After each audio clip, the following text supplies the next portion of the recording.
नमस्कार, मैं ममता पीएम श्री राजकीय उत्कृष्ट वरिष्ठ माध्यमिक विद्यालय किलार पांगी की छात्रा हूँ। जैसा कि हम सब जानते हैं कि पीएम श्री विद्यालयों में विभिन्न गतिविधियों का आयोजन किया जाता है। इसी के अंतर्गत आज डिजिटल क्विज गतिविधि के आयोजन किया जा रहा है और इसी के अंतर्गत मैं आप लोग को बताना चाहती हूँ कि आखिर सिंगल यूज प्लास्टिक है क्या, इससे क्या समस्याएं पैदा होती है और इसका निदान कैसे किया जा सकता है। सबसे पहले तो मैं आप लोग को बताना चाहती हूँ कि सिंगल यूज़ प्लास्टिक क्या है। ये एक नॉन डिस्पोजेबल प्लास्टिक भी कहते हैं इसे। ऐसी प्लास्टिक की चीज़ है जिनका इस्तेमाल केवल एक बार किया जाता है और उसके बाद उसे फेंक दिया जाता है, इसे सिंगल यूज़ प्लास्टिक कहते हैं। सिंगल यूज़ प्लास्टिक के कुछ उदाहरण हैं, जैसे यहाँ तस्वीर में भी दिखाया जा रहा है। प्लास्टिक बैग है, प्लास्टिक बॉटल्स है, प्लास्टिक प्लेट्स है, प्लास्टिक स्ट्रॉ है और सिगरेट बट्स, प्लास्टिक के ढक्कन, प्लास्टिक के कंटेनर, कप और कटलरी का सामान, ये सिंगल यूज प्लास्टिक के उदाहरण हैं। और वैसे तो प्लास्टिक से जुड़ी कई सारी समस्याएं हैं, लेकिन कुछ समस्याओं के बारे में आपको बताना चाहती हूँ कि सिंगल यूज प्लास्टिक जो है उसे नष्ट होने में सैकड़ों साल लग जाते हैं। अगर हम इसे धरती में गाड़ भी देते हैं तो वो कुछ समय में वो विघटित हो जाता है और उसके छोटे छोटे टुकड़े हो जाते हैं और वो हमारी सॉइल फर्टिलिटी को डिस्ट्रॉय करता है और हमारी भूमि के लिए बहुत ज़्यादा हानिकारक होता है। फिर इससे जो है पर्यावरण को भी कई नुकसान पहुंचते हैं, इससे वन्य जीवों को भी नुकसान पहुंचता है, क्योंकि हम जब अगर कहीं जंगल में जाते हैं तो हम कई बार चिप्स या कुरकुरे खा जाते हैं और उसका पैकेट ऐसे ही फेंक देते हैं। तो जंगली जानवरों को लगता है कि वो हमारे खाने की सामग्री है, तो वो उसे खा जाते हैं और उनकी आंतें ब्लॉक हो जाती है, फिर उनकी मृत्यु हो जाती है। तो सिंगल यूज प्लास्टिक को जलाने से निकलने वाला जो धुआं होता है वो भी हमारे हृदय रोग और सांस की बीमारियों का कारण बन सकता है। उसके बाद जो सिंगल यूज प्लास्टिक है वो जल प्रदूषक भी है और पर्यावरण प्रदूषक भी। सिंगल यूज प्लास्टिक का उत्पादन, निर्यात, आयात में बहुत ज़्यादा समय, ऊर्जा और प्रयास लगते हैं। फिर सिंगल यूज जो प्लास्टिक है उसका इस्तेमाल सिर्फ एक बार किया जा सकता है, उसके बाद उसे फेंक दिया जाता है। सिंगल यूज की प्लास्टिक में को अगर समुद्र में फेंक दिया जाए तो मछलियों के पेट में फंस जाता है और मछलियों की मृत्यु हो जाती है। सिंगल यूज प्लास्टिक को वैसे तो पूरी तरह खत्म नहीं किया जा सकता है, लेकिन फिर भी उसे खत्म होने में सैकड़ों साल लग जाते हैं। जो सिंगल यूज प्लास्टिक है वो हमारे लिए स्वास्थ्य जोखिम भी है और जलवायु परिवर्तन में भी सहायक है। कुछ जो सिंगल यूज प्लास्टिक है उनमें बीपी और फथलेट्स जैसे हानिकारक रसायन होते हैं, जो भोजन और हमारे जो पेय पदार्थ होते हैं उनमें घुल जाते हैं और हमें स्वास्थ्य संबंधी परेशानियों से गुजरना पड़ता है। खास तौर पर तब जब प्लास्टिक का उपयोग भोजन को गर्म करने के लिए किया जाए। जैसे कि हम सब देखते हैं कि हम लोग अपने घर में जो माइक्रोवेव ओवन होता है उसके लिए अगर हम खाना गर्म करते हैं तो उसे हम प्लास्टिक के कंटेनर में डालते हैं। तो अगर हम उसमें खाना गर्म करते हैं तो उसमें जो ये फथलेट्स और बीपीए जो हानिकारक रसायन होते हैं वो हमारे पेय पदार्थ या फिर खाद्य पदार्थ में घुल जाते हैं और हमारे लिए बहुत ज़्यादा हानिकारक होते हैं। फिर सिंगल यूज प्लास्टिक जो है उसका उत्पादन और निपटान में ग्रीन हाउस गैस का उत्सर्जन होता है, जो कि हम जानते हैं कि वो ग्लोबल वार्मिंग में भी सहायक होता है। ग्लोबल वार्मिंग से अगर इसी तरह से हम लोग जो सिंगल यूज प्लास्टिक है उसका यूज़ करते रहे तो एक दिन हमारी पृथ्वी का तापमान इतना बढ़ जाएगा कि इस पर रहना भी मुश्किल हो जाएगा। इसलिए हमें चाहिए कि हम सिंगल यूज का प्लास्टिक का यूज़ कम करें।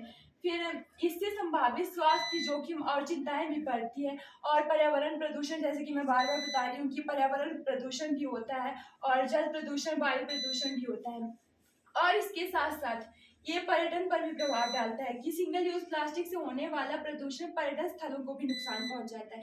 पर्यटक साफ सुथरे स्थलों पर जाते हैं और अगर हम लोग इस तरह से इन्हें जलाते रहे तो ग्लोबल वार्मिंग होगी, ग्लेशियर्स पिघल जाएंगे, फ्लड आ सकता है और हमारा जो स्नोफॉल हो रहा है उस पर भी कई तरह के असर हो सकते हैं।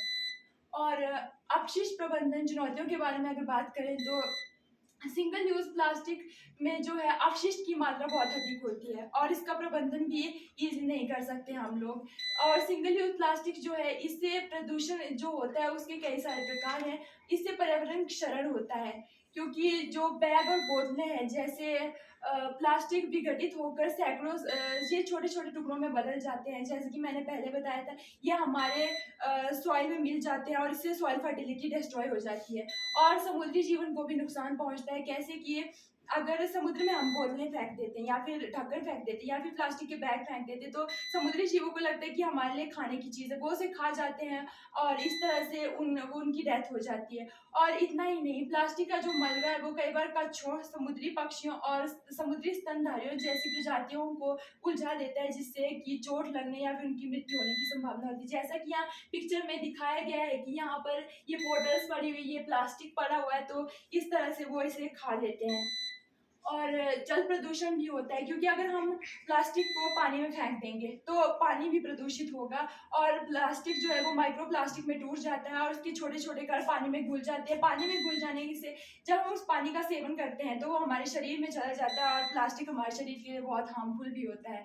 फिर भूमि प्रदूषण होता है कि सिंगल यूज प्लास्टिक का अनुचित निपटान अगर हम करेंगे तो वो सार्वजनिक स्थानों, भूदृश्यों में गंदगी फैलाएगा, और इससे मनुष्य और पशुओं दोनों के लिए खतरा पैदा होगा। आर्थिक प्रभाव भी कई तरह से पड़ते हैं कि जो सिंगल यूज प्लास्टिक है वो वो प्रदूषण को फैलाता है, और इसके साथ साथ इसको निपटान बहुत ज़्यादा मुश्किल है, लेकिन स्थानीय समुदाय, नगर पालिकाओं और सरकार को ये जिम्मेदारी है कि वह सिंगल यूज प्लास्टिक का जो यूज़ है उसे कम करने को सुनिश्चित कराएं। और सिंगल यूज प्लास्टिक का हम पुनः उपयोग भी कर सकते हैं, क्योंकि हम प्लास्टिक को पूरी तरह से नष्ट तो नहीं कर सकते, पूरी तरह से ख़त्म भी नहीं कर सकते। भले ही सरकार ने कानून लगाए हैं कि सिंगल यूज प्लास्टिक का यूज़ नहीं करना है, लेकिन हम लोग फिर भी उसका यूज़ करते हैं। लेकिन उसे हम कोई ऐसी टेक्निक नहीं है जिससे कि उसे जल्दी से जल्दी खत्म किया जा सके। तो हम इस तरह से जो है सिंगल यूज प्लास्टिक का पुनः उपयोग कर सकते हैं कि बोतल के ऊपरी हिस्से को काट दें और फिर उसमें मिट्टी और बीज डाल दें, जैसा कि तस्वीर में दिखाया गया है। ये एक तरह से दीवार को, घर को या फिर जहाँ भी हम इन्हें लगाते हैं, एक सुंदर सा दृश्य भी जो है प्रदान करेगा, और इसके साथ साथ प्लास्टिक का जो है निपटान भी हो जाएगा। और एक नीदरलैंड की एक यूनिवर्सिटी की स्टडी के मुताबिक से केवल प्लास्टिक हमारे पर्यावरण के लिए ही हानिकारक नहीं है, हमारे शरीर के लिए भी हानिकारक है। उस यूनिवर्सिटी में स्टडी की गई थी कि लोगों के शरीर में भी लगभग 70% माइक्रोप्लास्टिक पाया गया है, उनके खून में प्लास्टिक मिला हुआ है। तो इस तरह से प्लास्टिक हमारे लिए कई तरीके से जो है हानिकारक है, और प्लास्टिक के थ्रू हमारे शरीर में कैंसर जैसी हानिकारक बीमारी भी प्रवेश करती है। और इंसुलेशन के रूप में भी हम प्लास्टिक का उपयोग कर सकते हैं। कैसे कि सर्दियों के महीनों में हम जो है अपने घर को गर्म रखने के लिए भी प्लास्टिक बैग, बबल रैप या अन्य प्रकार के प्लास्टिक का उपयोग कर सकते हैं। जैसा कि इस तस्वीर में दिखाया गया है कि इस तरह से कैसे पक्षी घर बनाया गया है, या अगर हम ऐसा करते हैं तो ये प्लास्टिक हम जानते हैं कि वो सनलाइट को एब्जॉर्ब तो करेगा, अंदर तो हमारी हीट आ जाएगी, लेकिन वो इजली हीट को बाहर नहीं जाने देगा। इस तरह से इंसुलेशन का काम भी हो जाता है। और प्लास्टिक की बोतल से हम झूमर बना सकते हैं, जैसा इस तस्वीर में दिखाया गया है। और